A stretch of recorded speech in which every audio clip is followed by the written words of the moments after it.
Javier, it's an absolute honor to have you on here today. I just have done so much research on you, and I can't believe a guy who's so calming and collective has done what you've achieved in the fighting industry. Thanks for having me.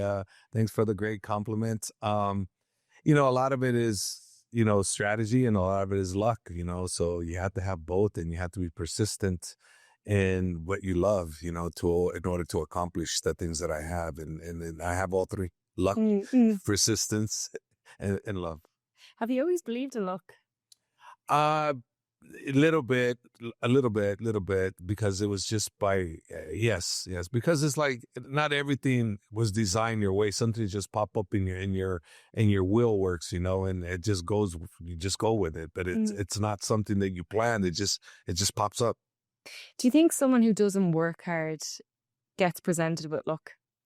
Yes, I've seen that quite a bit. I've Mm. seen people that are rotten people get so many gifted things done for them that it's unbelievable how some people will be so evil but yet get so lucky at the same time. And I'm like, I thought God was supposed to not give those people, but maybe he does in the other ways, where their spirit is bad and their souls are bad, and their conscience gets to them. I had met actually one person that outside was fantastic, inside was actually dirty. And he used to have these big giant flare-ups, where he'd have bleed all over the place, just constant bleeding, everything. Mm. And I was like wondering, if you're healthy, why are you bleeding all the time? Well, it's because he was stressed up, or all the dirty stuff he does that might come back on him. Would you say you're a good judge of character? I would say I'm a good judge of character when it comes to other people, but Mm. when it comes to me, I would say I'm a horrible judge of character, because I use my heart, not my head, and my heart just loves everybody, and my head does not. My head thinks clearly, and then my brain, in other words, not my head, brain. So I can do great. Like, for instance, Sophie, if you said, hey, can you let me know if this guy's a good guy for me? I can do that. But now turn that around, and if it was for me, I would look in the good in that person. I won't look in the bad in him. I would look right away, forget about the bad, look in the good, and I will gravitate to that. And that can lead to problems, and it has led to problems. Have you always been that way? Yes, I've always been that way, where I always want to help people. And sometimes, now as I'm getting older, and I'm realizing that not everybody you should help, because, they're only looking not for help. They're looking for, in other words, the old saying, teach someone how to fish versus give them the fish. Well, they're always looking to not fish. Mm. So you have to realize that that's what you're dealing with and move on, because if Mm. they're looking for fish, not looking to fish, then those are not the people you really want to be able to spend the time with. Growing up for you was quite difficult, right? I know you mentioned that you were bullied before.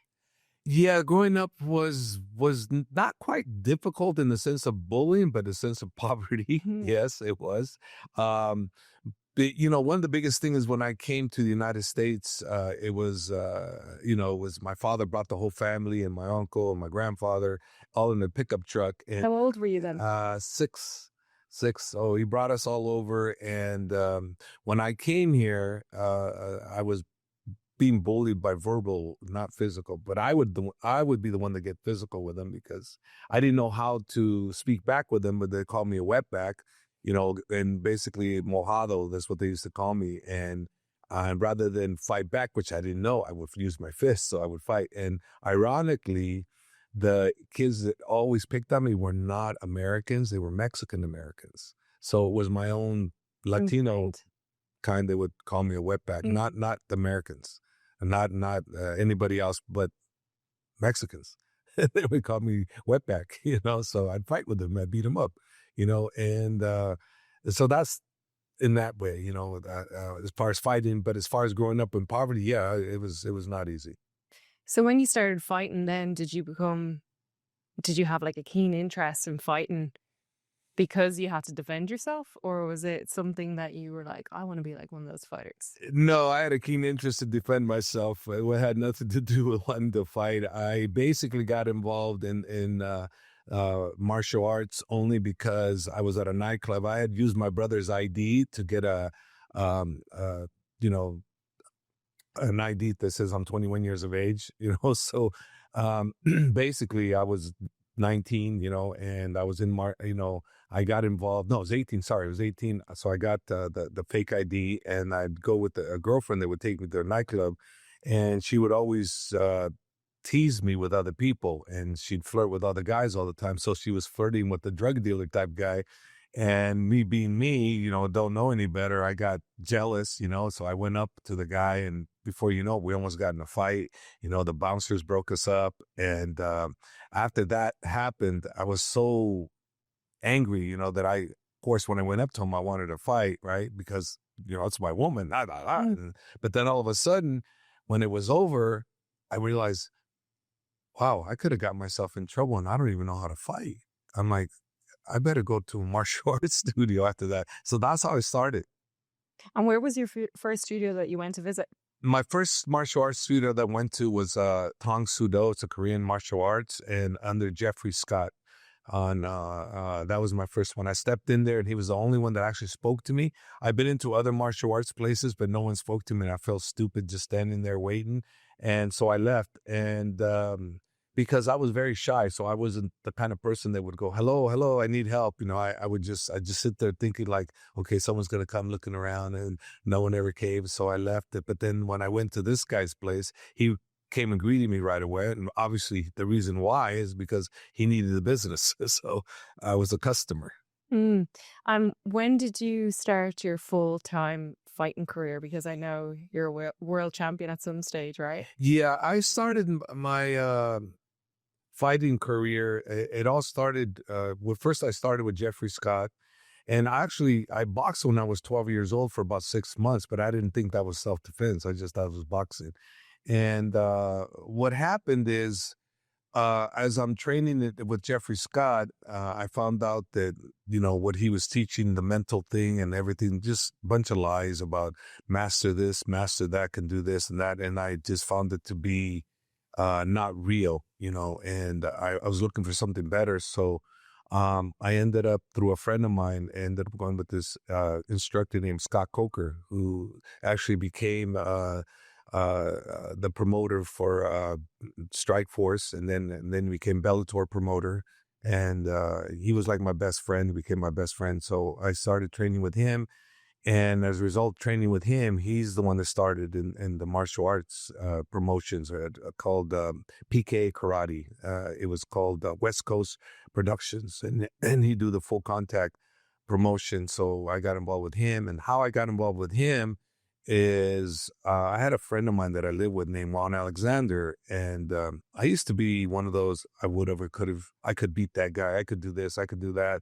So what ended up happening is I was running around the track with Juan, and I was doing I could beat that guy. I could beat this guy. And all of a sudden, next thing you know, we stopped running because Juan said, stop. And he said, I'm sick and effing tired of you talking about what you could have, should have. You haven't done anything. So shut the hell up until you've done something. Then you can speak.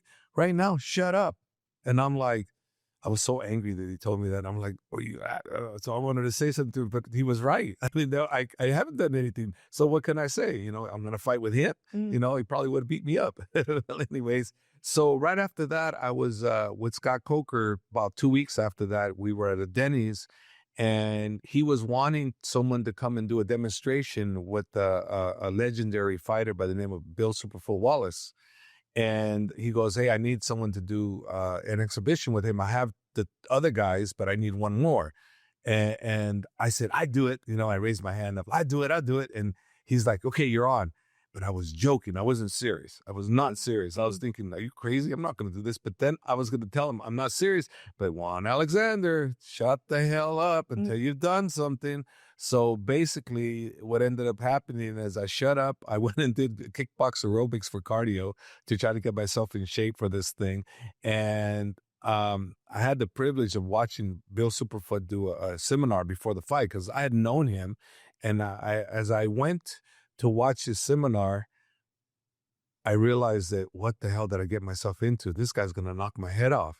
I mean, his lead leg, he only uses his lead leg. His back leg was not good, only his lead leg. So he'd pick up his leg and he'd kick 3-4 times in the air, right in your face within a second.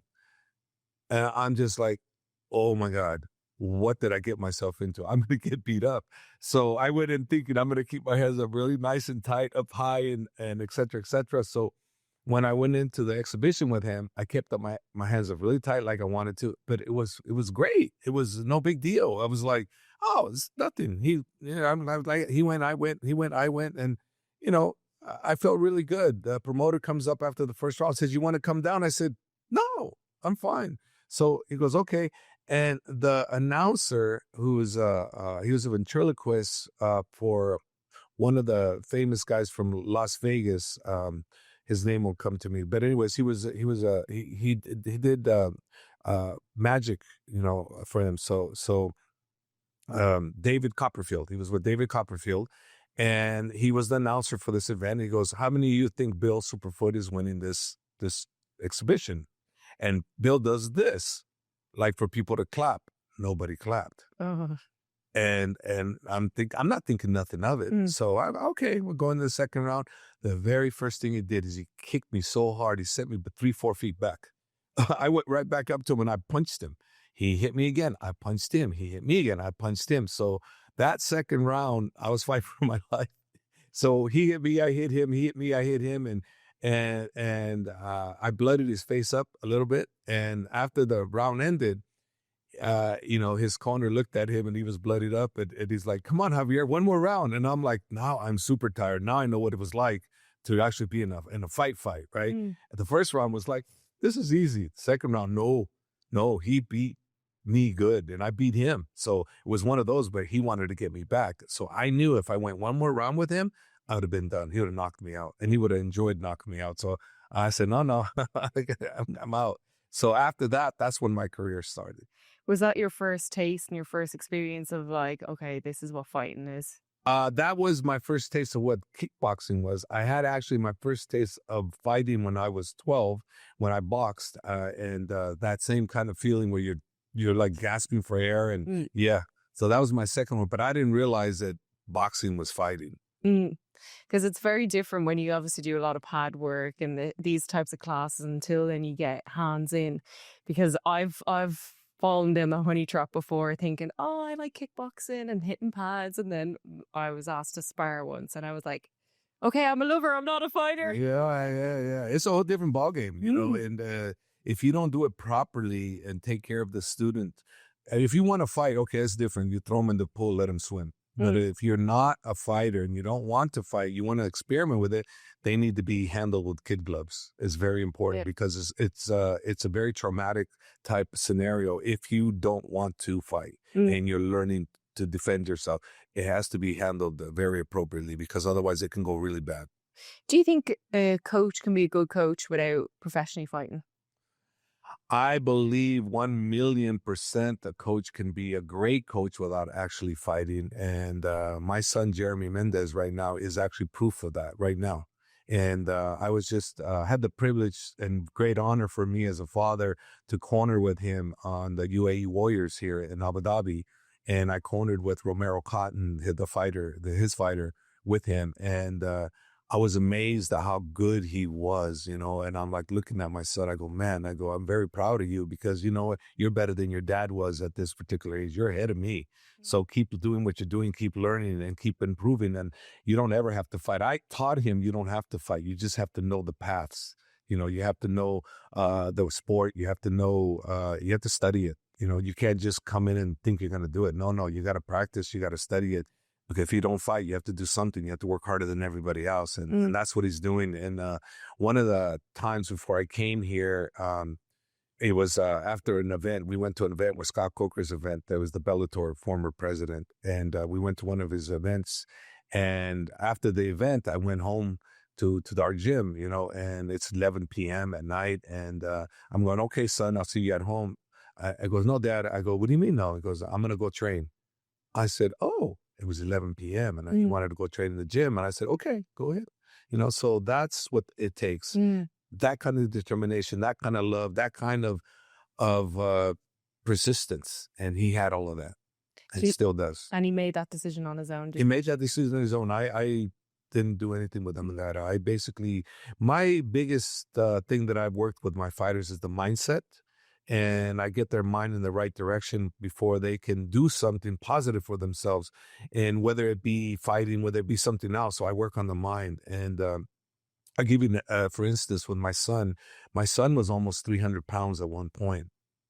And I knew he didn't like himself. So I would just tell him little simple things like, Jack LaLanne, who was the greatest fitness guru of all time, would just say it's calories in, calories out. So the less calories you put in, the more you burn, you'll start dropping the weight. So I kept telling them that little nice, subtle messages, but then all of a sudden, he started going on this quest that he wanted to drop the weight. And I think he dropped almost 100 pounds in about 8-9 months, so he did that. And he was eating not necessarily good food, bad food, but it didn't matter, less calories. So then he dropped all the weight. And then he started wanting me to start training him again. We had trained when he was young. But then I screwed up and I let him out, which was a bad mistake. Once you let him in, don't let him out. And not with hard, like, you better stay in training, no, but figure out ways to get them interested in wanting to train. So I let him out, and then that was a big mistake, but now he wanted back in. So I said, okay, I'm going to do the opposite. I'm going to give him a little bit at a time. So I would only train him like 5 minutes at a time. I wouldn't train him more than that. And I said, you have to ask me to train you. So he'd ask me, and they asked me. And so, okay. So I started, every time he asked me, I trained him, and we kept working and there was a point there where he looked really, really good, and he got to the point where he was really good, and he said to me, Dad, I want to coach. I go, you want to coach? He goes, yeah. So right when he said that, I picked up on that. I took him to the gym with me. I go, just don't say nothing. I want you to observe. Don't say nothing. And if I give you a fighter, you already know what to do because I've taught you. You can work with him, but don't put yourself in the front of, think you know everything. Just follow my lead. And that's exactly what he did. And about 2 years into it, then he became more prominent with the gym. And he started working his own fighters and going in the cage with them. And, now he's so good. Him and Ron Kessler, they're the ones that run the gym at AKA in San Jose. And Ron's the head coach. My son's next to him. And he's to the point where I didn't know this, but he tells me that, he has not lost since April of last year with the fighters that he's actually trained. There's a lot of fighters at the gym, but he has like 7 that he trains personally, and they have not lost. Wow. And since last April. So that's quite an accomplishment, So he's on track. And I'm very proud of him, and it's something that, it teaches people you can be what you want to be if you understand how to read the map and how to follow the map. You mentioned mindset there, and I want to understand what kind of mindset work do you do with your fighters? I want all the details. Well, the mindset I do with the fighters is if I look at their opponents, right, and I see something that we need to work on with their opponents, I would look at telling my fighter, this is what we need to work on. This is what we need to work on. And when that time comes and they executed that in sparring, I pointed. I said, that was it. That's what we're talking about. So it comes fresh in their mind. Coach has been saying this. Coach has been saying this. Now it worked right in actual, combat. And they're like, okay. So it becomes more the mental thing. And then they understand it and they gravitate to it. And they feel more comfortable using it. The mindset, I'll give you a perfect example. I've said it on many occasions. One of the mindsets I used was Conor McGregor and Habib. Basically, when the fight was scheduled to be made, there was already a lot of drama with the bus situation where Conor attacked the bus because Habib attacked Martin Lowbaum. I wanted to ask you about that. Yeah. Habib attacked Martin because Martin had said that Habib's a chicken, and when he sees him, he's going to slap him, and so Habib, okay, here's a Russian guy speaking like that. Well, he's going to have to back up his words. So Habib approached him in New York when he was going to fight for the title, and he slapped Martin. He slapped him. So he tells Conor's people come over. Conor gets all his fighters and other friends on the jet that he bought, and he flies down to to New York, and they come in, and they come in, which I don't know how they got in because they shouldn't have been able to get in, but they got in where they shouldn't have been able to get in, and they attacked the bus where Habib was on. Conor threw, I think, a dolly or I think No, it it was was. It looked like a trash can. It was a trash can or no, something. it looked like those trolleys. Yeah, that's a dolly. Yeah, A dolly. Yeah, it's those. I don't. A dolly. Yeah, that's those things they carry. That's what I thought. Yeah. So. I think you meant a dolly isn't an actual. Oh no. That what they carry they carry you. Yeah. So it's a dolly, and so he threw it, and it traumatized him. You might have been on the bus. No, I wasn't on the bus. Who was on the bus was the manager was on the bus. Ali, Habib was on the bus. Another good friend of mine was in the bus, and he told me exactly what happened. He said he had to hold Ali back because Ali wanted to come out, and so Ilir Latifi, who is a UFC fighter and he's a heavyweight, and he said he had to hold Ali back, and other guys had to hold Habib back. They wanted to come out. Yeah, they wanted to fight. They weren't going to stay in the bus. They wanted to come out. So. Was there any damage done at that stage? Only I think Rose, one of the world champion, Rose Yanamuis. I don't know why I forgot her name. I know her name really well.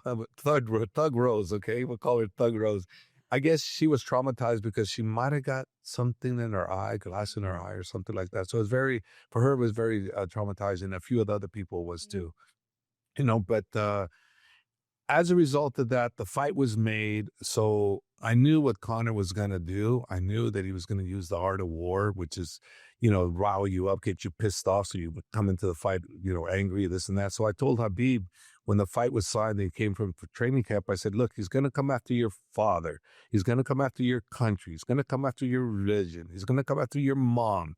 I go, you cannot let this guy win this. He might even come after your manager, maybe me. I'm not sure about me, I said, but he's definitely coming after the rest. And sure enough, true to his words, he came after everybody. So I would remind Habib 3 to 4 times a week, he's coming after you. You can't let him win, because if you let him win, then we're entering the fight at his advantage. You got to beat him every step of the way, because it'll mess with his head. It's not the opposite way around. And it worked. It was perfect. We beat him mentally. We beat him at every press conference Habib did, he beat him. He didn't lose that. He didn't get riled up. So Conor did not get to do what he wanted to do, rile him up. I mean, he's a master at that. Do you think that trash talk actually amplified the success of Khabib? I 100% believe that trash talk amplified it. Without that trash talk, because one of the things he did that got everybody against him was he attacked the religion. If he would have just attacked the country and not the religion, then it's different. But, we're living in the UAE, which is, mostly Muslim. The people, the locals are all Muslim, the majority of them. So obviously, when you're talking about the all Muslim countries, and there's like 2 billion, almost the Muslims in the world, obviously they hear about this devil of a guy speaking bad about their religion. And you have this savior who's actually, as close to being perfect Muslim as they come, he beat the heck out of this guy. So obviously people are like, whoa, who is this guy? And more people know Habib than they actually know what MMA is, I feel, because not everybody has probably seen the UFC event that are Muslim, right? But they know who Habib is because of what he did. And it wasn't until the end when he jumped over the cage that's when it really, really hit news. And that's when things changed for him. Things were changing really well before that, don't get me wrong, but that really put him over the top. It was a real shame to see Conor McGregor represent a nation from being from Ireland and seeing what he did in all these different episodes. Even now, to this day, it is a poor representation of Ireland. He was just not a good person from the beginning, from the beginning. I never looked at him representing Ireland because I don't think the majority of the Irish people stood behind him. I think he had his They did base. at the beginning. He had his fan base. He had his fan base, but I think you're right. At the beginning he did, but I think when he started doing those things, I think they all started seeing what he was all about. He still has a major fan base. I mean, the guy he's a star. I mean, you can't take that from him. Look at all his records. His records say he is. If you look at the 5 top pay-per-view buys for the UFC, Conor McGregor's in all 5. If you look at the fights in the world and all like boxing and all pay-per-view events, Conor's 2 and 3. He's 2 and 3. He's number 2 is with Floyd Mayweather and him. Number 3 most pay-per-view buys is Habib and him. He owns both of those. So the guy is the mega star. I mean, I don't like him because of what he does, but I have to respect what he's done. Did he come after you during? No, Oh. no. The only thing he's ever said about me is to put his coach over, John Kavanaugh, who's a great guy. Yeah. You know, I met John. He's a lovely guy. He just called me a fat arse kickboxer. Arse. He does. He goes, I'm nothing but a fat arse kickboxer. I was like, whoa, I am fat. So, okay, I'm all right. I didn't take offense to that because he was telling the truth. I'm like, he's telling the truth, you know, and I thought it was funny. Yeah, you could have gotten worse, I suppose. Oh, that's all he ever said. Is I'm a fat arse kick. I said worse about him. You know, he hasn't attacked me for anything that I've said. And he's a loose cannon. I mean, you've seen it. Come on. I mean, how are you going to go punch a guy who's sitting in the bar stool because he didn't want to drink your beer and you cold cocked him? You know, how do you throw a drink at Machine Gun Kelly because he didn't want to take a picture with you and you throw a drink at him? I mean, how many indications of him getting violent with people because they don't go his way? It's like he was earlier on, I watched him and he was so great. Till later, such a jerk. You know, such a jerk. And I'm like, the new money. Yeah, It just, I think, just changed him, you know? Well, something just changed him, but also, you know, not everybody has experienced bad things from him. I'll give you one person that got something great from him, Nick Cotton.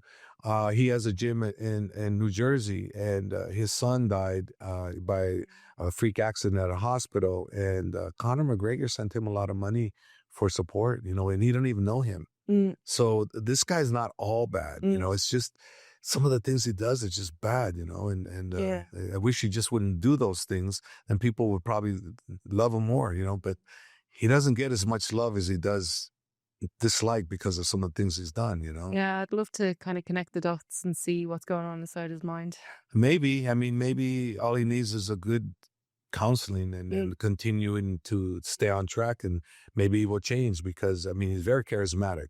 So the guy can do things, but, you know, it's like, if you look at Habib, look how great of a human being he is. Look how great he is supporting people and what he does for people, how he treats people and how he respects his religion. I mean, he is so great at what he does that he doesn't break his religion, what his beliefs are. Like, for instance, if a woman wants to come and take a picture with him and they're wearing cut off things where their blouse is showing, he won't take a picture, no matter who they are. He will not take a picture. If they cover up properly, then he will take a picture. He won't touch them or nothing because that's not appropriate either. So he won't do that. He won't look at them, but he will take a picture with them. So a lot of times people think that, oh, he just treats women bad, but no, he respects women to the utmost. But that's his way of respecting them. He doesn't disrespect them. So, I mean, obviously, if someone's telling you drink that tequila and you're not allowed to drink and you don't believe in drinking, are you going to drink it? No. So his belief on what they do is with the women. They'll take pictures, but they gotta be, you know, properly clothed. You know, that's his religion. You know, how can you fault a man for following his religion? Do you think that's really amplified the success of his dedication to the sport? Religion has played a big role. A big part. Religion has played a big part. His father played a huge part also. His father was a big time rock for him, raising him up as a little boy, raising him to do the proper things. His father is the individual that should have gotten more of the credit for what his son became, you know, as not just a fighter, but as a human being outside of fighting. I watched his story. It's incredible. I think when he was, it's either 9 or 12, he was wrestling bears. Yeah. These bears were trained to wrestle. So his father would put him in with the bears and they'd wrestle. So, yeah. Do you think anyone in modern society now could have the same success as Khabib has with living in an environment like Dubai, as opposed to maybe living in the mountains like he did, wrestling bears, you know, having no distractions? Do you think that's possible? It's possible, and it's possible with a lot of work and a lot of mindset type work and hard consistency work ethic. And I've spoke to the sports council about me potentially coming on board to do a gym here. If they're supporting me, I will do it, and because I would need their support in order to make it work. And my goal is to work with the Emirati fighters to bring them to the world stage, you know. And I believe I can do it if I get the Dubai Sports Council support. I can do it. If I don't, it'd be really difficult. And I would just move on and do something else. But if I get their support, I will definitely open up a gym here, an AKA American Kickboxing Academy gym. It's AKA basically, AKA Dubai. I would do that here and I would work on that. And I believe 100% I can do it. It'll take time, but it'll work a lot quicker if I get the government support. How did you manage to open the gym up, AKA? Because I know obviously it was quite difficult for you growing up financially. And how did that start off for you? Well, unfortunately, or not unfortunately, fortunately for me, Scott Coker came into the picture because that's what made it easy for me to do the gym thing. Because I used to, when I was training to fight, I would train at a glass shop. So where they fix cars, windshields and whatnot, and residential, windows. And so we would go in and train. I would train a lot of fighters because I quit my job to train for fighting. I needed to make the income and I couldn't do a full-time job. It was too difficult. So I basically would train at a glass shop, and Scott Coker basically had his gym that he was at. And he little by little said, "Hey, you want to use my gym on a Friday night? I'll let you use my gym on a Friday night while, we're closed. So if you want to use it after this time, you're more than welcome to use it." So I would use his gym at night, and then he let me use it in the morning. And then he moved 2 doors down and his lease was still there with that place. And he asked me if I wanted to take it over. So I got in with nothing, zero down. So I basically came in making money because of Scott Coker. He let me take over his West Coast Taekwondo gym, and that turned into the very first AKA gym. Did anyone ever question you back then for training late at night or early in the morning? Because it didn't really seem like a thing back then to be doing late night training. It wasn't very common for people to go and do that. No, it wasn't. It was never going to be an issue because when you have a business, even if I'm doing 12 midnight, it's, that you have a lease, it's not like a mall, right? Where you have to close at a certain time. If I want to have training at 3 a.m. in the morning, that's my lease. I could do what I want. But I'm saying, like, the people that are surrounding you, do they ever say, like, no, crazy? Why would you train at 3 a.m. in the morning time? They might think that, to be honest with you, but they wouldn't. I've never really spoke to any of the neighbors. They were, I never really even met them. I mean, I wouldn't talk to anybody. I would just mind my own business. What kind of parents did you grow up with? I grew up with a father that loved us, but it was never a real father. I grew up with a mother that was schizophrenic. So she basically was 5150. In other words, she's a lovely, lovely, lovely, lovely lady who loved us to death, but she had visions of people poisoning us, people beating us up all the time. So, it was always, you couldn't go anywhere. Even if I didn't want to go to school, okay, stay home, because she was afraid someone's beating us at school. She was that paranoid, that kind of talking. My father was an absent father. He was never around. I learned how to be a good person from my father, not because of what he did, because what he didn't do. What I wanted in a father, I didn't have in him other than the love. I mean, the only time my father gave me attention is when he was drunk. So he's smelling the beer and whiskey or whatever, and he's putting me on his lap. I remember this as a kid, and he's, smelling bad and tells me he loves me. And I just, that's not what I wanted. I didn't feel love. I felt like, get me out of here. You smell and, you're acting crazy. And sometimes my father would take out his gun and shoot it inside the house. So back in those days, if you did that, the police come to just tell you, cut it out. That's what happened. Cut it out. Back then. Now, you do that, you're going to jail. Yeah, you go to jail, and you go to jail for not a couple months. I mean, maybe a little longer than that. So, but back then it was the laws were different. So yeah, my father was not really good person. First time my father ever did something with me outside just me alone, I was going to school my freshman year in high school, and I'm wearing these pants, and my father's taking me to work. He goes, "Yeah, I'm not to school." And he goes, "You want to go?" I go, "Yeah." So he takes me to school, and as he looks at my pants, he said, "Hey," he goes, "I don't want you wearing those pants anymore. You look like gay. You look gay." But he said it much more crude than that, but you're gay. I was so crushed. My father said that I didn't wear those pants the rest of the year. So I had 4 pair of pants to wear for the year. So that made it down to 3. As my father said, I look gay, so I wouldn't wear the pants. How do you think the absence of your father's relationship impacted your adulthood as you grew older? My father's absence caused me to be better than I imagined because I didn't use him as a scapegoat for why I'm bad or why I'm this. No, I used how he was is why I want to be better. Mm, So I didn't have anger for my father. I had love for him, but he was a horrible father. As a matter of fact, when I was able to do all the things I wanted, and my father was close to his deathbed, not quite, but he was getting ill, and he still was able to speak to me. I said to him, I go, Dad, I want you to forgive me for not spending any time with you. And he says, what do you mean, son? He goes, well, I don't do anything with you because when I was a boy, you never did anything with me. So I don't know what it's like to be with you. So I don't know mm, anything about being with you. And he goes, yeah, he goes, I was a piece of crap, Dad. And I said, yeah, I said you were. I go, but you know what? Who knows where I would have been had you not brought me over to the United States? And we came in legally through the mm, border, and had you not given us that opportunity, who knows where I would be? So I love you for that because that you gave me an opportunity to better my life mm. and our life, and so he was proud about that. That obviously as a father, he failed, he failed. But I learned, and I didn't hate him. I loved him. How do you think that impacted your relationship with Khabib's father then? Because Khabib was surrounded by his father all the time by the documentaries that I've seen. So do you think that's like made you appreciate that even more?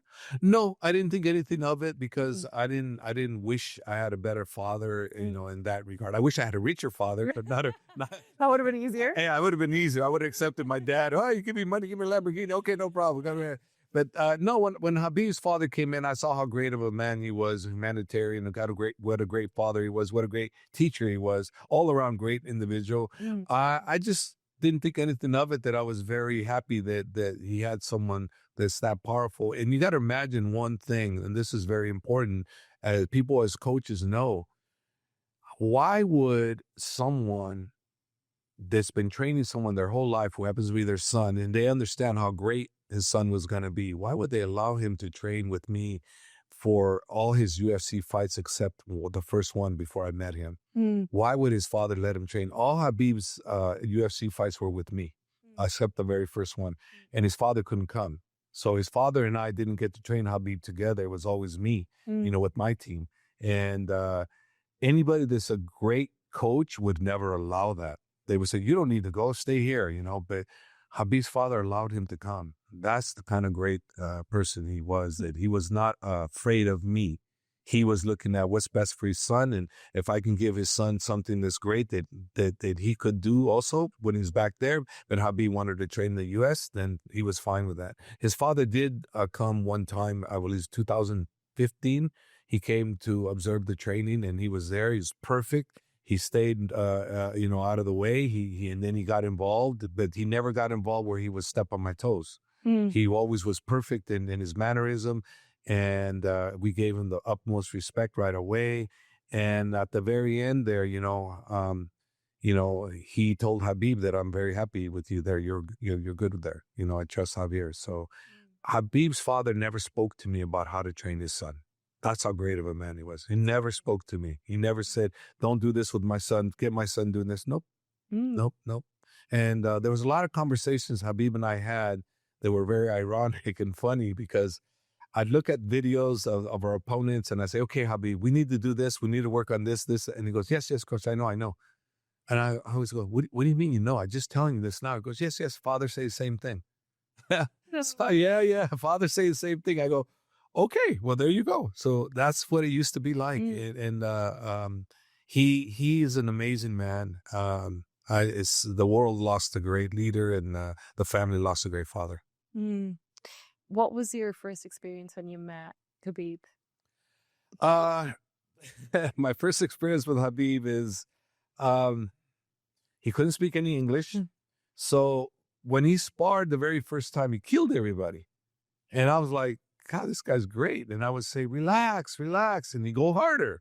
I'm like, man, this guy could be so great if he would just learn to listen, listen. So I'm like, relax. He'd go harder.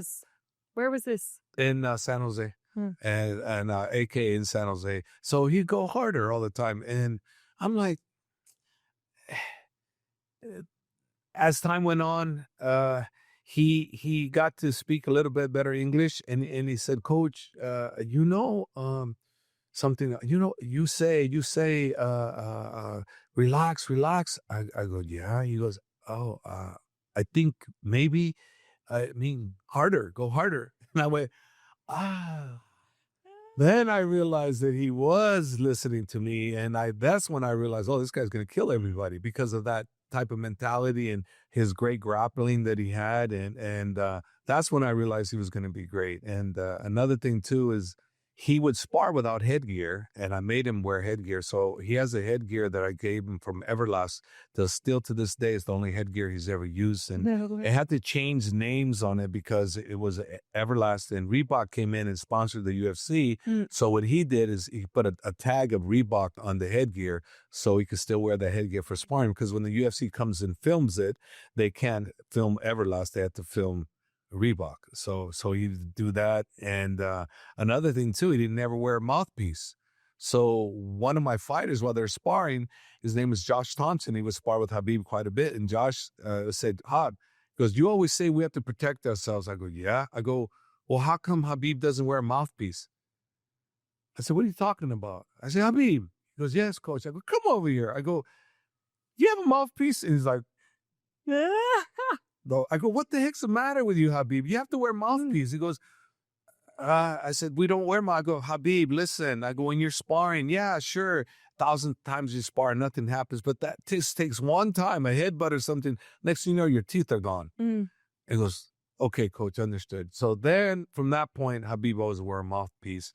And Habib, to this day, takes that, what he learned about being protected at all times with his fighters also. We coach the fighters together. He actually runs the guys per se, but I'm like his mentor, and I'm the head coach, but Habib is more the leader. And he'll tell those guys if they're not wearing the right proper gear, he'll say, "You're a professional or you're not a professional. You need to wear your proper protection." Do you think he's taken the lead from his father? Oh, big time. He's gotten some from me. The majority of who Habib is, I would say 80% his father, 10% him, and 10% me. It was 80% his father. No way. I came in, and what I did, I tell everybody at the time, is look like a beautiful house already. There's the structures there, the foundations there. I'm the guy that came in and changed the colors, and maybe I added the nice curtains, and I added some high performance here and there, but the foundation and everything of who he was all through his father. So when did you start being in connection with Islam? Was that around the same time as Khabib? Islam, if I remember correctly, 2014 or 15 came to me with Habib. So that's when it started with Islam. And he too was destroying everybody. Nobody would beat him in sparring. The only person that beat him in sparring was won any rounds from him, or actually would beat him in rounds, was Habib. No one else. No one else. And Islam was the only one that ever beat Habib in any rounds in sparring. It was only Habib. What's a day in the life of Islam? Day in the life of Islam, I would, I don't really know as much, to be honest with you, but I know for sure he's a family man. He's a devoted father. He has his kids, I believe 1 or 2, and he's an adventurous guy. He's a guy that likes to get on his motorbike and go, dirt bike riding. He's the guy that likes to get on his horses. He's the guy that likes to go shooting. He's the guy that likes to go fishing. He's an outdoor adventure type guy through and through. He what you call modern day cowboy in Dagestan, Would you say talent can be built, or you're born with talent? You're born with talent, I believe, and I believe I'm correct. And you can build a champion that doesn't have the talent, but you can't have the talent. You can be a champion and not be super talented, but you can't have the talent. You can't not have it, and all of a sudden you become a champion and have it. No. It's through hard work, dedication, strong mental work ethics, and things like that. So athletic ability is athletic ability. You're either born with it or you're not. You can make it better, but you can't make somebody a great athlete. My son is not a great athlete whatsoever. He had to work for what he has. What kind of dedication does it take to be a world-class fighter? It takes extreme dedication to be a world-class fighter, just like it would be for someone that's going to school and they want to get A pluses in work. If you don't go to work, you don't do your homework, you're not going to get those grades. So it's the same principle. If you want to be a world-class fighter, you have to do all the principles involved. You have to do your running. You have to do your proper sleeping, your nutrition. You have to do everything properly in order to attain that. If you do not do those things, don't expect the best results. So I've seen before on a couple of different podcasts where prior to a fight, essentially the fighter will stay in, say if it's Dubai, Abu Dhabi, they'll stay there for like 4 weeks beforehand. How important is that time before a fight to be in the country, to be in the climate, how important is that? It's extremely important when you're talking about the climate. When you're talking about the country, not so important, but the climate is what's so important.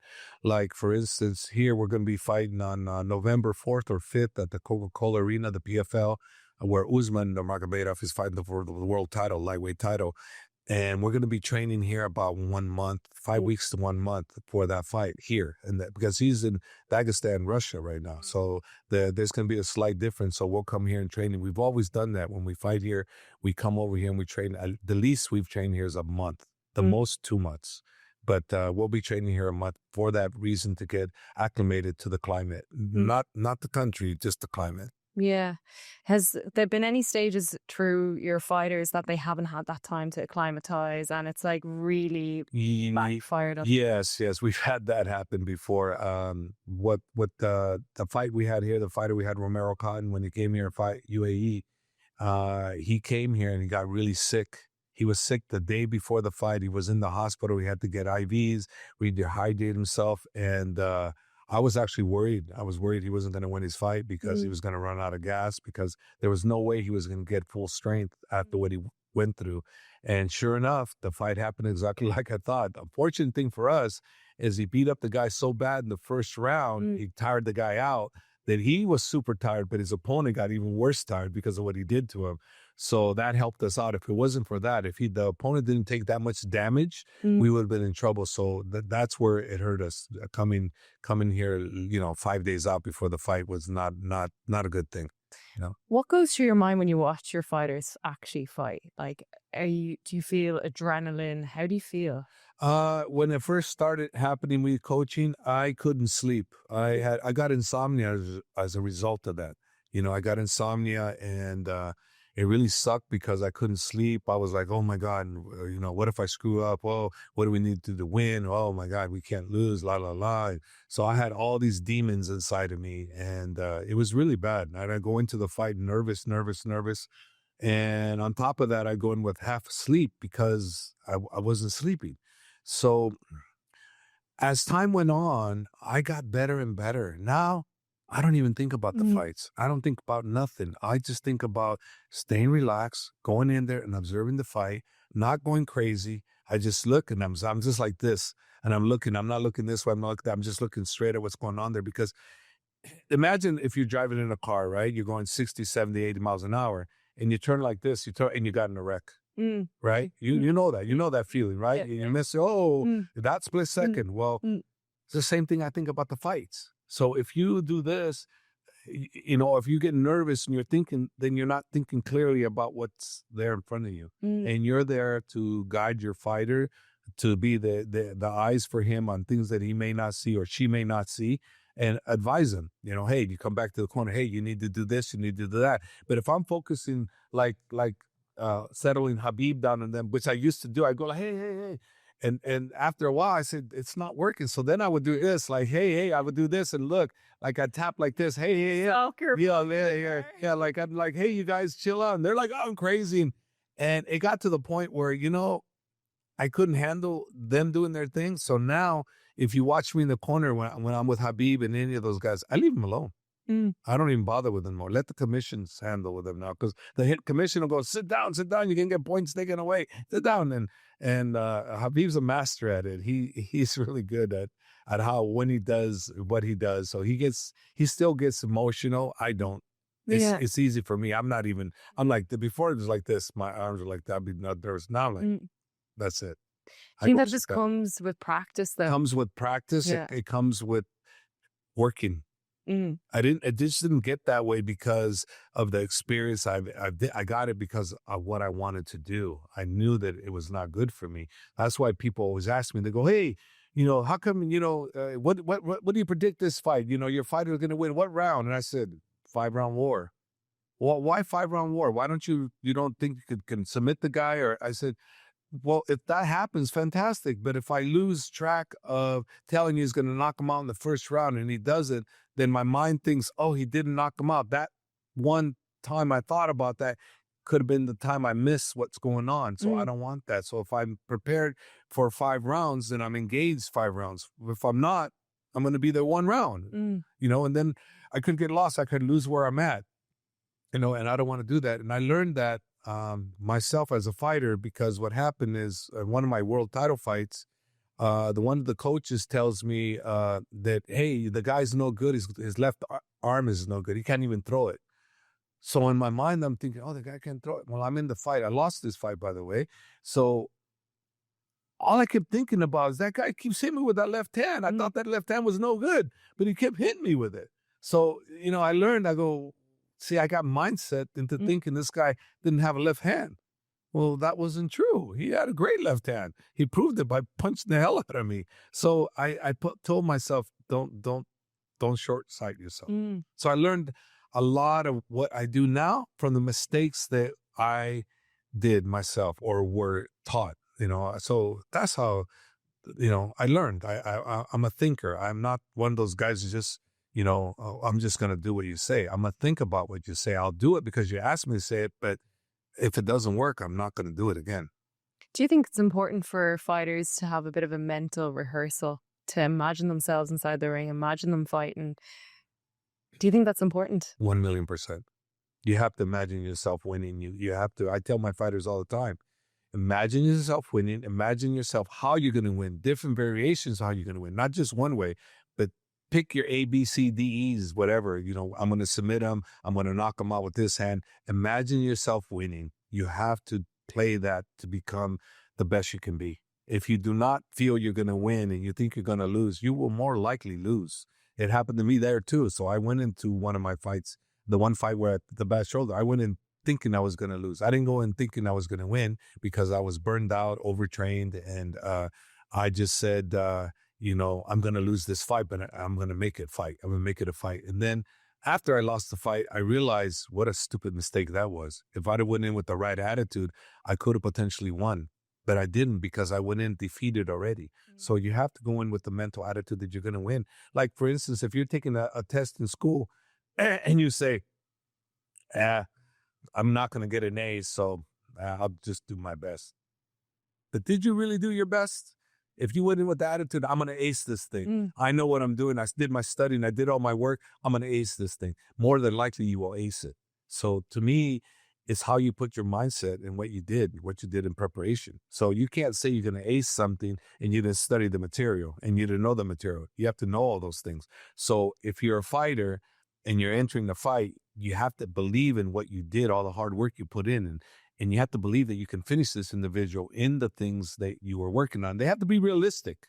It can't be unrealistic. You have to be realistic in how you're going to finish your opponent. You can't be out thinking that I'm going to do something that he's better at than me and I'm going to outdo him in that. But that's the wrong strategy, because if he's better, why are you going to go and think you're going to finish him on something that he's better? You have to look at their weak points. Like that chair that's got the four, you got a chair, right? You got the four legs, right? And then this one's broken a little bit, right? Are you going to attack the strong ones or are you going to go for the broken one?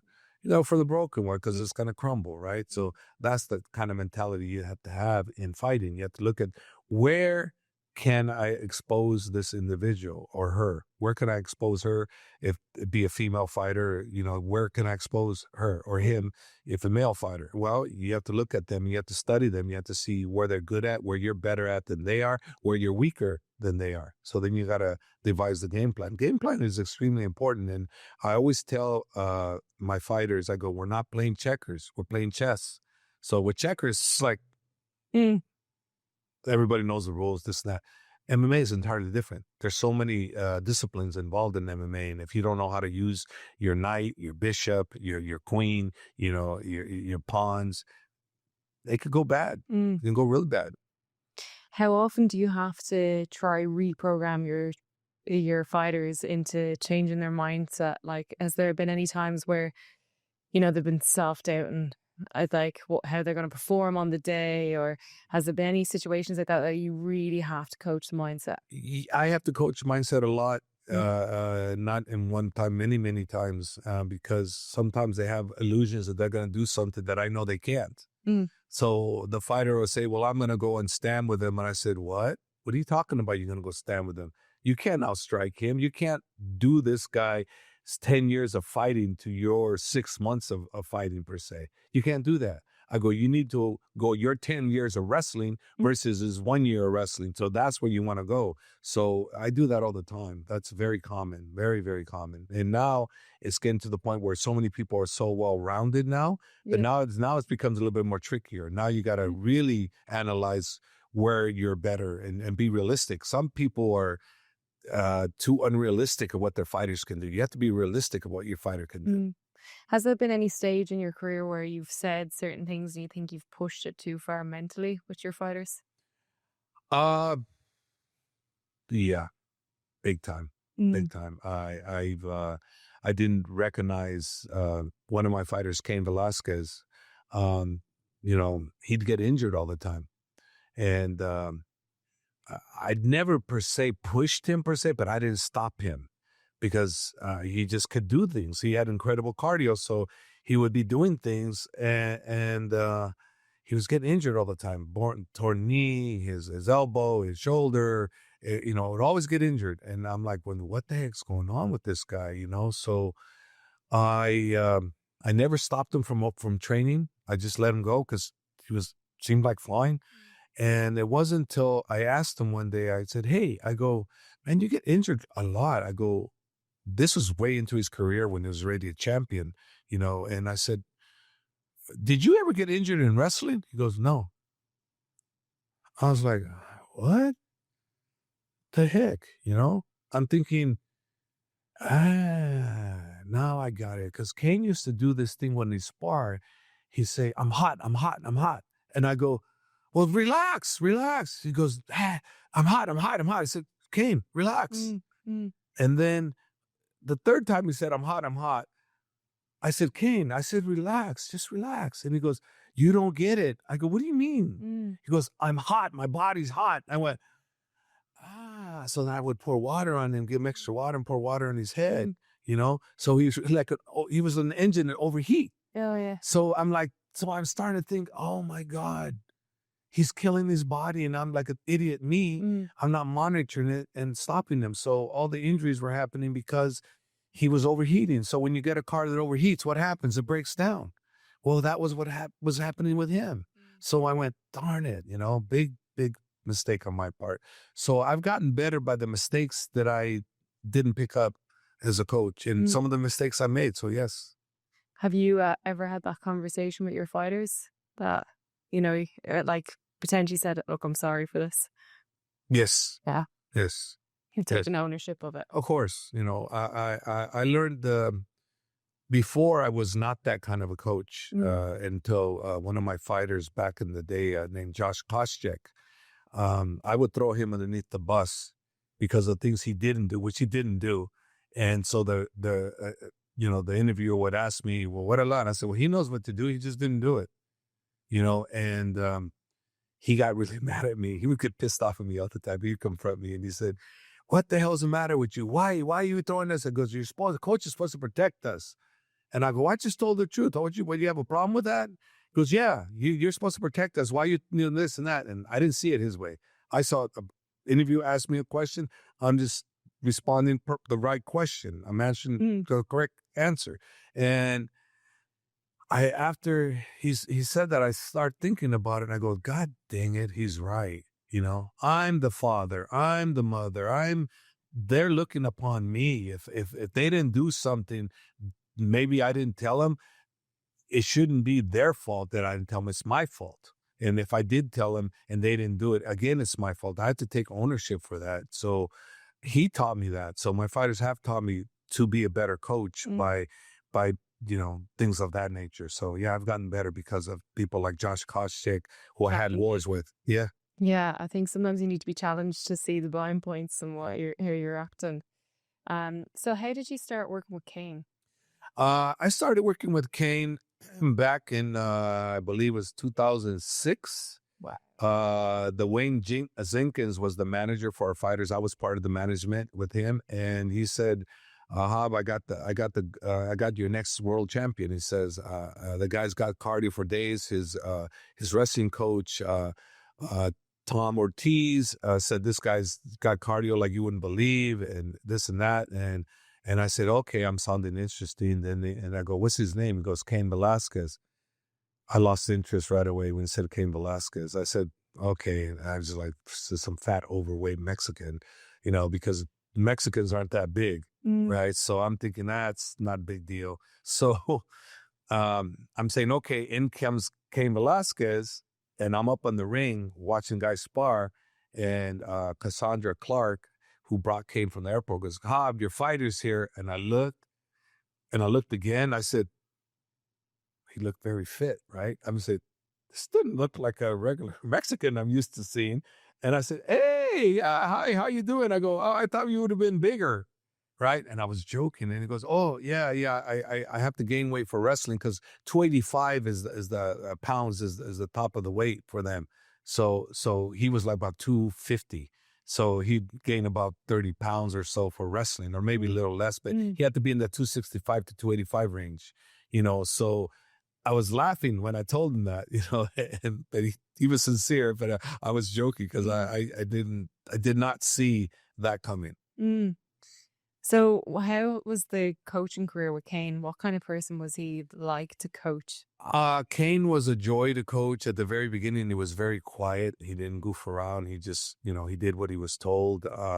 It got to the point where we bonded so well together that I got to love him. And he taught me something about myself that, because of my childhood growing up in Mexico and coming to the United States and being accused of being a wetback, I didn't want to speak Spanish. I didn't want anybody to know I was from Mexico. I didn't have a problem being a Latino and Mexican. I was very proud of that, but I didn't want to be from Mexico because, I was tortured as a kid and I had to beat these people up for, that. And so I didn't want that on me. So when my father would get drunk and be shooting a gun, whatever, he'd play the Mexican music.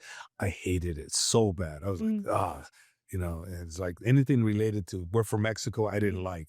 So Cain was actually born in Similar background, aren't you? No, he was born in the USA. He was born in Salinas, and so his father was actually illegal. His father crossed the border.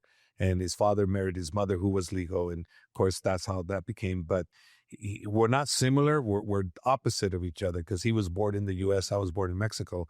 But he gravitated to the heritage of being Mexico. He even had his tattoo on his thing called Brown Pride, which some people think is gang related, but no, not even close. It's just being brown and being proud of being brown, And so Cain would and want to play Mexican music while we're working out. And I'm like, "Hey, no, we're not playing that here." He goes, "Why, dude?" I said, "No, I don't want to play that here." He goes, "Dude," I want to listen to this. I go, "No, we're not listening to this. No.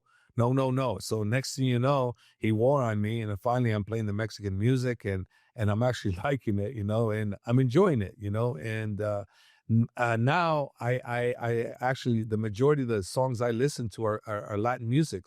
Love songs like Marco Antonio Solis. I listen to his songs all the time. I'm always on my music, and I always Marco Antonio Solis and all the songs that are related to that. So I'm very, very proud of the fact that I was actually born in Mexico. I show it more now than ever, and I'll speak Spanish now.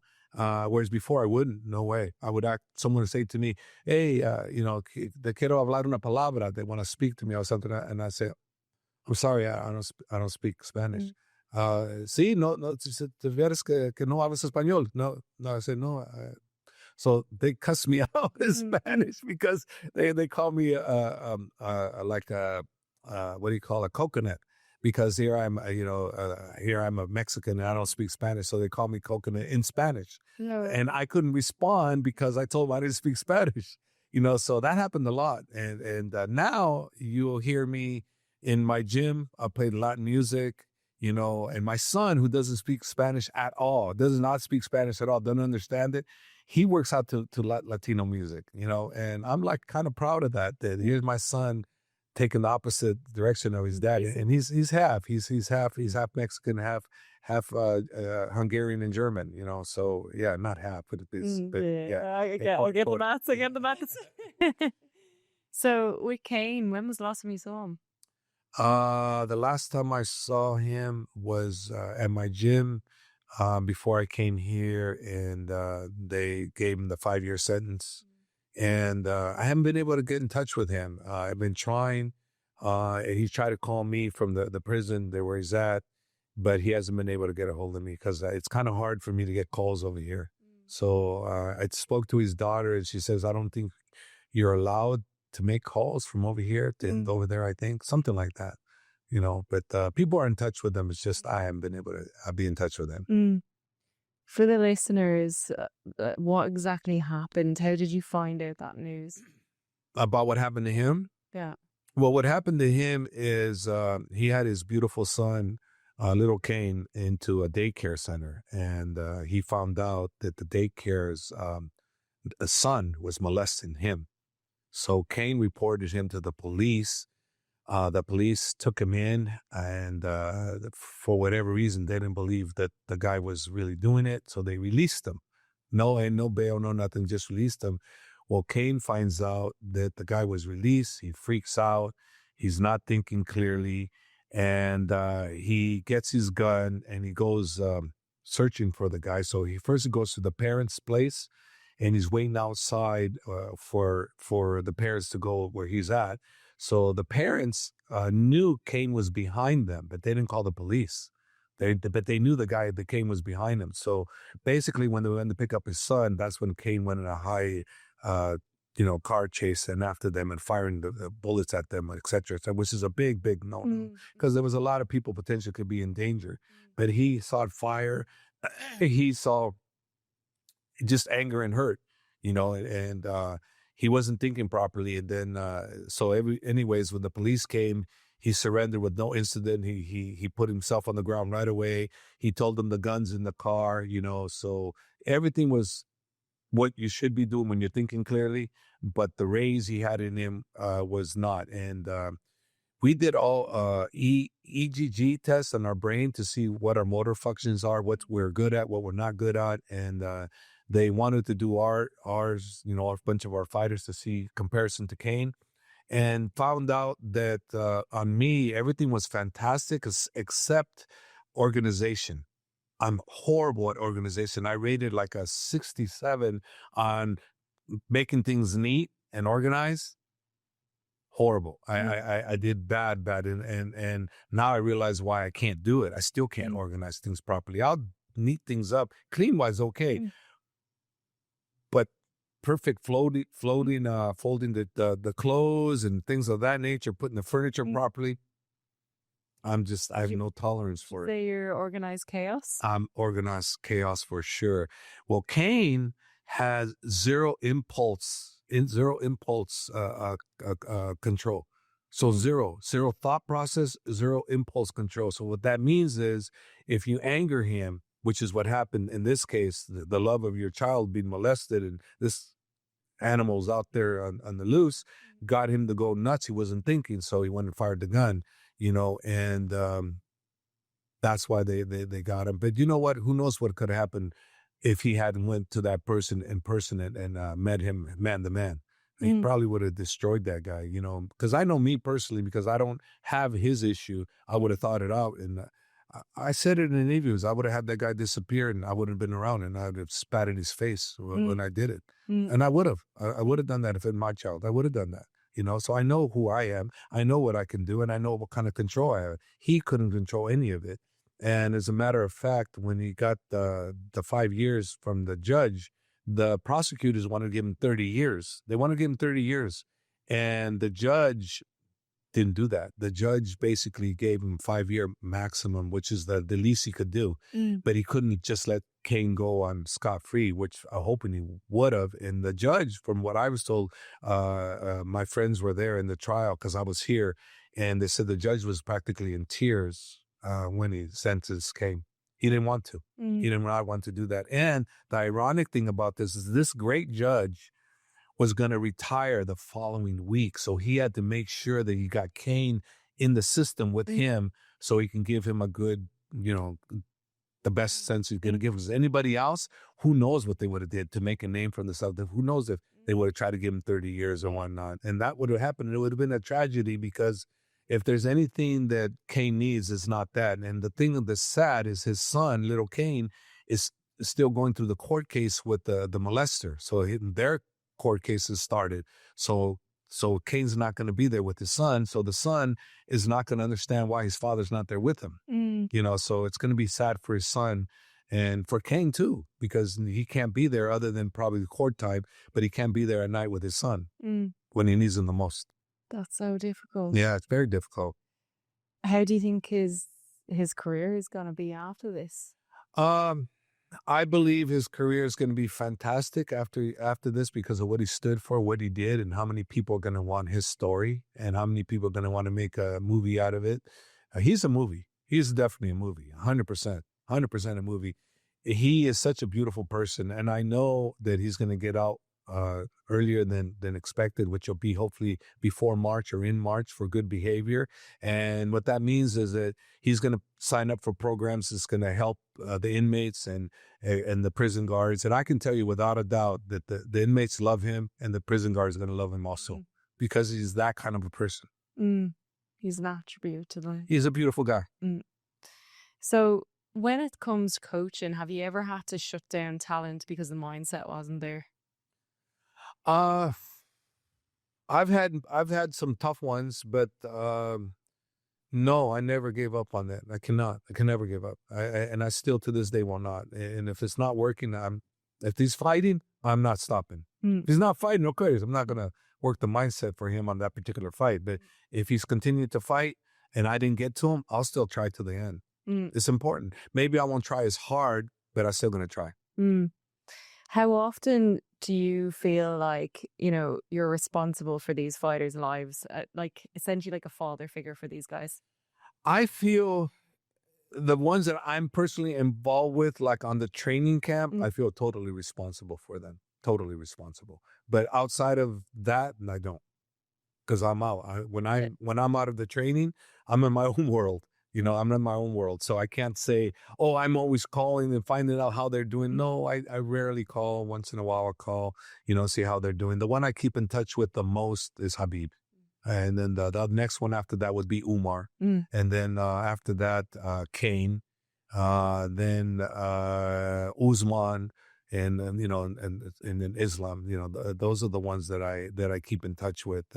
But the retired ones, out of all my retired ones, two big ones. It's Cain and Habib. Those are two big ones for me. I keep in touch with them all the time when I can. Cain, of course, obviously I can't right now, but when he'll be out, I will be in touch with him. Did you have any idea that Khabib was gonna hang, like, to cut off his career, or like, did you have any idea at all? Like, no, like no, I had no idea.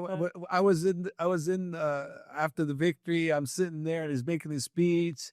And I'm happy. Then I got this smile on my face, and he goes, "I'm retiring. I cannot do this." He does not his words, but I don't remember the words he said. But I can't do this because my father, blah blah blah. And so he's retiring, and all of a sudden I went in my mind. I'm going, "Oh, I hit the Brinks truck. I got a load of money now." Someone just robbed me. And right away as I did that, I said, it's good for him. I'll figure out a ways. I'll make money my own way. I never relied on anybody. So it did enter my mind. I'll go, there's my money. Fly out the door. Because as a coach, you got to understand, you don't make that much money until you have a superstar like him. Then you're making money. I mean, you're making serious money. So when he left, and I still haven't had a superstar like him that makes that kind of money. And I don't know if I ever will. Maybe Usman, maybe Usman, maybe Umar. I don't know. But Islam won't be around too much longer. He makes really good money, but not Habib money. Yeah. Very few people made Habib money. So that was great for me. But again, it wasn't about the money. I train those guys for free. I love those guys. So it had nothing to do with the money with them. Was there any camera on your face during that stage where you could actually see it on your face? I don't know. I hope not. Because I think I have a poker face when it comes to that. So I don't think I went, oh, I think I went, I think I was probably silent. You probably couldn't read me, you know, but if someone was an expert on that, they'd probably say, I think Mendez just had a heart attack. Yeah. Yeah, I think so. So how much money can a coach make? If you're at the top, you know, where I was, you can make up to $1 million plus a year if you have a top guy, like, you know, if they pay the right percentage. Yeah. I can see from watching documentaries on Khabib as well, he wasn't very money oriented. No, he's not about money. He's about, you know, work ethic. He's about discipline, family, religion. You know, that's who he is. He's not about flashy stuff. No, he has nice stuff. Don't get me wrong, but he's not going to buy a Lamborghini. He's going to look at that. Why buy this? Why you need this? You know, oh, they're all that way. All of those guys are that way. They're not too flashy at all. The flashiest guy out of them, of the champions, would be Usman. And Usman's not flashy at all either. Just clothes. He dresses real nice, you know, GQ style. But that's it. He's not one of those flashy guys either when it comes to cars or anything like that. And he has good money too, but he doesn't show it. He doesn't show how much money he actually has or what he could do. He can have all those cars, but Usman doesn't do that. I think that's helped them. It's helped them big time. Yeah. And it all comes from Habib's father and Habib's father's brothers, which is Usman's father. So it all got instilled by the families. The families instilled good work ethics on their sons. And it's just a family run atmosphere over there. When you're around there, and I'm going to go there in August, so, you know, I'll be around family. It'll be family. It'll be like nothing you've ever experienced the way they treat me over there. It's like I feel like I'm at home. What's it like in Dagestan? Dagestan's beautiful. As when I go to Dagestan, it's almost like I never had to pay for any dinner or anything because the restaurant people would come. They own the restaurants. They would come out of their restaurants, or they see me walk by and they want me to come in. They buy my food for me. They take care of it. Father. Yeah. I've even had people, normal people, that come through and they see me. They come take a photo with me, and then I go to pay my bill, and they go, "No." I said, I pay my bill. And they go, no, person take care of your bill. That happens a lot. That's how great the hospitality over there is and how well they treat you. If you're a Habib coach or related to the Habib team, you get treated with unbelievable respect. And when I go to Dagestan, I feel like home. How do you manage fame? Well, I manage fame. I'll tell you how I manage fame. I take the words of what I used on Habib to myself too. In 2017, you know, before Habib was a champion, Habib was getting a lot of attention, a lot of press coverage, a lot of everything. And Habib goes, "Coach, I'm so tired. I go, "Habib, tired? Why are you tired?" He goes, "Oh, so many people, so many interviews. I'm tired." I go, "Habib, you want it to go away?" He goes, yes, coach, I want to go away. How? I go, simple, just lose, because then nobody's going to want to see you. He goes, okay, coach, I got it now. I got it. So that went stuck to him forever. He knows you have to accept your responsibility. If you don't like it, then don't win. Don't be a winner. Don't be successful. If you don't like the attention, do that, because you're in the sport where that's required. So he goes, he got it. And he got it ever since then. He's never had a problem with it. Have you had any issues of, like, you know, behind the scenes of being a famous person where something bad has happened, essentially, because you're known who you are? No, I don't get behind the scenes. No, I've never had anything bad happen. I do get once in a great while. I'll get some bad, you know, emails, or I'll get some bad text messages or Instagram messages, and not too often, but every once in a while I'll get something because I said something about their favorite fighter, or I said something that's maybe not accurate in their eyes. So they'll cuss me out and they'll do things. And I responded to some. And in one particular case, a guy was chewing out my guys and saying, we're a bunch of this, we're a bunch of that. And I sent him a response. And my response was perfect. I thought he was going to come back and go, "Oh, you're right. I'm so sorry." Because I've done that. I've made people come back and they apologize for their remarks. And this is when I realized you can't change everybody. The guy says, and he's a businessman. So I thought for sure he was going to be on my side. And he comes back, "I don't give a F." He goes, "I hate your team and I hate you. So F you guys." And I went, "Oh, how am I going to combat that? What am I going to, he said all these things about me. How am I going to just say, well, you got to like us? No, you don't have to like us. You're either a Madrid fan or you're a Chelsea fan, or they don't mix, you know?" So that's when I realized, I go, you're not going to get everybody. So I don't try anymore as much. Once in a great while, I'll get somebody that says something bad. For the most part, no. So what has been one of the biggest lessons that you've learned from Khabib that he wouldn't know about? The biggest lessons I learned from Habib? That he doesn't know, that you've learned from, because as a coach, right, you learn a lot from the people that you work with, even though they don't actually realize. So what would that be? That's a hard one because he knows everything I know because I discuss it with him. You know, what did he teach you? Loyalty, which was why I was loyal, and he taught me that he's loyal also. Family, which he shows it all the time. Generous. The more wealth he had, the more generous he became.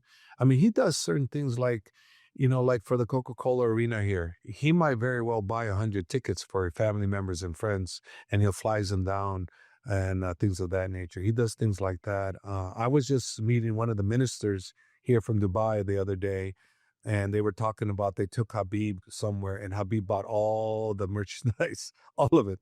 Bought all the merchandise because he's giving it to people. I mean, he is such a beautiful person, and he's a very thoughtful person. I had people at home, they used to come and help clean the gym for free. They come in because they want to contribute.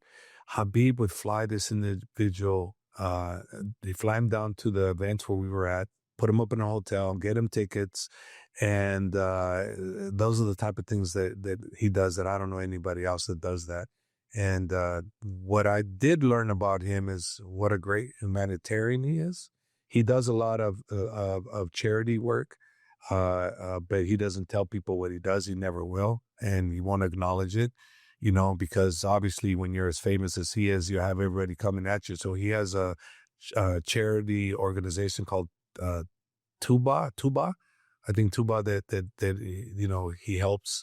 So a lot of the people were helped through there, you know, through his organization. I don't know if it's his, but he donates there. What has been the biggest lesson that you've learned through your whole coaching career now that's impacted your life today? The biggest lesson I learned is that I don't know everything. I can learn from everybody, and I can still to this day learn from people that don't even know the sport. You know, so I don't close my mind. That's to be honest with you. I know it's strange, but that is the biggest lesson I learned, that you can come in and you can watch practice and you may say something that's brilliant that I may never have thought of. Whereas before in the past, I would have crossed you out because you don't know anything about the sport. How can I listen to you? Well, that's not true. You know, the Bruce Lee saying about empty your cup, you know, your cup is empty. So if someone comes in with knowledge, listen to the knowledge. If it fits in the cup, let it fill the cup. You just mentioned Bruce Lee. Who's been your role model? My role model for me was not Bruce Lee. It was Muhammad Ali. Well, Bruce Lee was somebody I admired because his way of thinking still to this day is ahead of his time in the martial arts, self-defense, street altercations type situations. And he was the first, in my opinion, the real, you know, mixed martial artist that used different styles to benefit his fighting. He was the very first one that had that, because here we had the Gracies who had the greatest style of all, Gracie Jiu-Jitsu. Without Gracie Jiu-Jitsu, you couldn't be who you are now.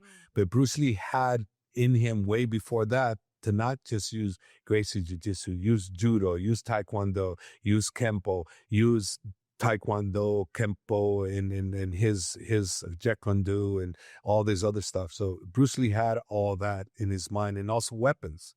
He would he'd have a belt and he'd have a knife in the belt. So he was prepared for life or death situations also. So he had the whole thing. But as far as idols, no, it was Muhammad Ali. So when you started coaching, did you ever feel like you were going to ever have this empire that you have now of fighters that you've had? No, Or did you ever envision this? Did you ever rehearse it mentally? I didn't think I was going to be where I'm at. I wanted to be where I'm at. My goal was to be where I'm at, but where I was going to be, I don't know. But I'll give you an example of what my mind was thinking during these times. Back in 2009, I went to Mexico with Cain Velasquez to start, giving him attention for Mexico because we wanted the Mexican audience for Mexico. So we did interviews, and while I was doing the interview, one of the interviewers asked me, he said, how does it feel to be one of the best Latino coaches in the world? And it was a weird question for me. I said, I don't know. I'm not trying to be the best Latino coach in the world. I want to be recognized amongst the best coaches in the world. Nothing to do about being Latino, so I didn't want to be put in that category, Latino coaches only. No, I'm going to compete with the best in the world. That was it. That was my mentality. That was what I wanted. I don't want to be considered, the best Mexican coach ever. Forget it. No, there's a world out there and the world's competing. I want to be recognized as a world coach. And that was my mental attitude. My son is the same way. And I teach him the same thing. I go, be better than your dad. Don't be like me. Be better. Because if you're not better than me, then you're not going to reach anything. What I am is like a dinosaur now in the days of mixed martial arts. So if you don't evolve, you're going to get swallowed up. So you have to improve. So the mentality is always get better. What's the future for you? The future for me is I'll coach till the rest of my life. I'll be coaching. And if everything works out with the Dubai Sports Council, I'll have an AK here and hopefully bring up a lot of Emirati fighters to the world stage. That's my goal. That's what I'm trying to pitch right now, and that's what we're in the works right now with Isai and then Halifan, which is the Sports Council minister. I'm in discussions with them, and they like the idea. But let's see how far we get. But that's the goal. And one of my fighters, Hadi, he's opening up the first AKA. It's going to be in Al Ain. And then I also have another brother of mine that I met from Abu Dhabi. His name is Ahmed, and he's a colonel for Special Forces in Abu Dhabi. And he is in the process of working with Hadi and doing an AKA over there. So Dubai, UAE, is going to see 4, 5, 6 AKAs coming soon. So who's going to be the next, I suppose, world champion that you see that's kind of underrated at the moment? The underrated one, well, he's not underrated. I think everybody knows he's going to be destined for greatness, is Armurul Magomedov. I think Magomedov. He's the UAE lightweight champion. He's unbelievable. He's Usman's main sparring partner and also his best brother. And the other one is Muhammad Alarak. He fought in the MENA tournament. He fought in the finals last year and didn't quite make it. Because there's a lot of things, not just physical, it's the mental, and you have to have the right everything to go in. And he kind of lost a little bit there, messed up 1 second, and that cost him the fight. But he's back in the tournament. He's past the first stage, so he's got 2 more fights to go. He's in the semifinals, so I give him the other opportunities. So those 2, I think, could be world champions. But Muhammad would be the first one that people won't think of, because he's an Emirati. Not Emirati, he's a Kuwaiti. So he's Arab descent, and I think I said it before that I think he's going to be a superstar in the Arab world, and I still say that. I still say that Muhammad Ali would be that. Where are the best sportsmen, or fighters? Where did they come from, generally speaking? I know you've heard say Dagestan, but generally speaking, to be honest with you, right now the strongest camp in the world is Habib's camp in Makhachev. I think they are right now presently the strongest. But they come from Brazil, they're coming from Mexico, they're coming from everywhere. Every country is starting to get good fighters from their region. So USA, and hopefully soon Emirat here, UAE. You know, hopefully we'll have some here. The whole world's starting to come into place, but right now the strongest is like you said. Why do you think I that? understand. Do you think it's like people have more options to resources, more information, access to better coaches, or why do you think the progressions happen? Well, the progressions happened over there because, like Habib said, before football was their number one, and all the kids would go to football. But since Habib came in and developed all himself, and now Islam and Usman and Umar, all these guys are becoming champions. All the kids want to be like them. So, number one sport now in Dagestan is MMA. So that's why it's the strongest in the world, because so many kids participate in it and they got great coaching.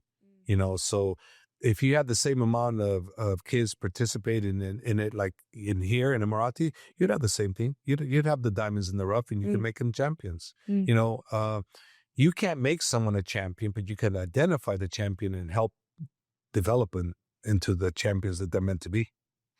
Because this is called the Detached Podcast, what would you detach yourself away from that is limiting you today?